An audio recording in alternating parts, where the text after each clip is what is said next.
વડોદરા શહેરના મધ્યમાં આવેલ માંડવી દરવાજો અને તેમાં એક સ્તંભ પર લગાવવામાં આવેલ સુપ્રસિદ્ધ રાજા મહારાજા વિક્રમાદિત્યનું ચિત્ર બહુ ઓછા લોકોએ જોયું હશે.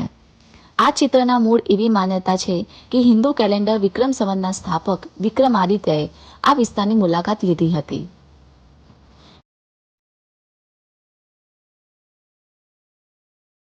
ચાલો તો આજે આઠમના દિવસે વડોદરાની ઘડિયાળી પુલમાં આવેલ 2000 વર્ષ જૂનું અંબા માતા મંદિરના દર્શન કરાવીએ. વર્ષોની પરંપરા છે કે અહીંયા ફક્ત પુરુષો દ્વારા જ ગરબા કરવામાં આવે છે.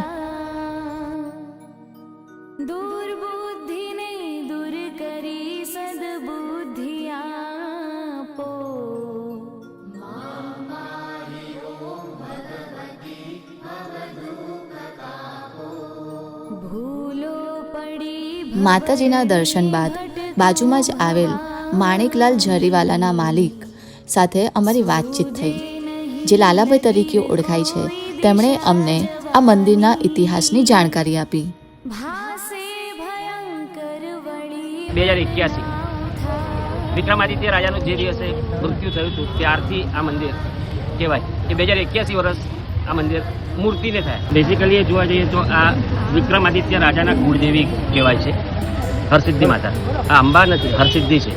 પછી હરસિદ્ધિ પછી લોકોએ અંબા કરી દીધું, પણ એકચ્યુઅલી મેઇન હરસિદ્ધિ છે વિક્રમાદિત્ય રાજાના કુળદેવી.